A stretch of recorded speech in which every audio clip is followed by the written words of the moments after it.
the 2024 Railway Amendment Bill. Thank you. Shri Shyam सुंदर बारवे। श्री श्याम सुंदर बारवे।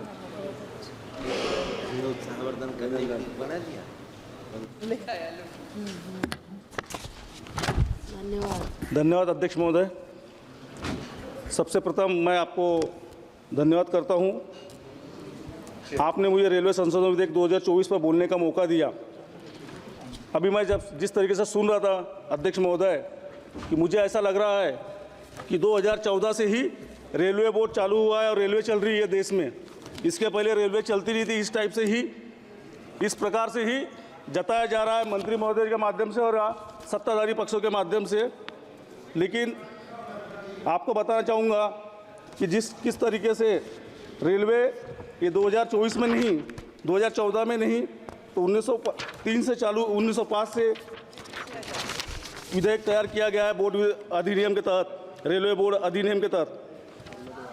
जिस तरीके से ये विधेयक लाया गया है, जोनल और डिवीज़न इनके अधिकारों को निरस्त करने का काम करने का तरीका है ये।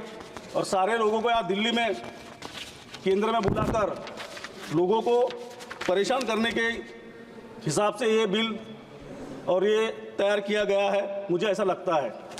इसमें अध्यक्ष महोदय, रेलवे बोर्ड के सदस्यों की नियुक्ति, उनकी सेवा की शर्तें आदि को लेकर भी संदेह है।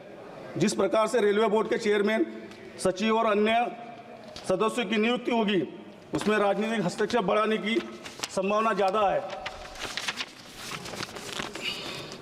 अध्यक्ष महोदय, इस सरकार ने स्थायी रेलवे कर्मियों की संख्या कम कर दी है। 16,50,000 से लगभग 13 लाख कर दिया गया है, जबकि रेलवे में कुल 2,63,915 पद खाली है। भारतीय रेलवे का निर्माण पिछले 150 वर्षों में देश के लाखों श्रमिकों के खून पसीने से हुआ है। सरकार आधुनिकीकरण के नाम पर रेलवे को निजी हाथों में दिया जा रहा है। इसका एक और उदाहरण है रेलवे स्टेशन के आधुनिकीकरण के लिए 45 साल की लंबी लीज पर पूंजीपति को दिया जाना। अध्यक्ष महोदय, इस सरकार ने विवेक देवराय समिति का गठन किया और उन्होंने लगभग रेलवे निजीकरण की दिशा में प्रमुख कदमों की सिफारिश की। भारतीय रेलवे का पूर्ण निजीकरण, रेल बजट को खत्म करना, जिससे भारतीय रेलवे की विशेष स्थिति समाप्त हो गई। अध्यक्ष महोदय, मैं आपके सामने कुछ तथ्य को भी रखना चाहता हूँ। सरकार जो कहती है वो करती नहीं है और ये आंकड़ों से साबित होता है।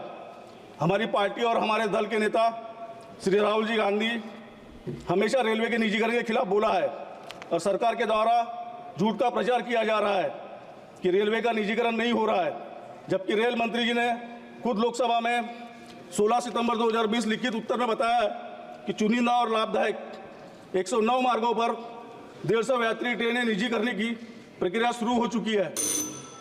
अगर 150 ट्रेनों के परिचालन को निजी हाथों में देने की प्रक्रिया सरकार ने शुरू कर दिया है तो देश का विकास, रेलवे का विकास और युवा को रोजगार कैसे मिलेगा।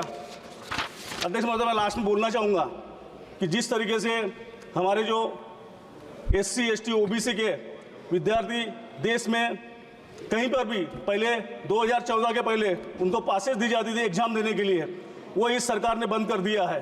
कृपया करके आपके माध्यम से रेलवे मंत्री जी को बताना चाहूँगा कि वह शुरू किया जाए और वरिष्ठ नागरिकों के लिए जो सेवा इसके पहले शुरू थी वो भी शुरू की जाए। धन्यवाद।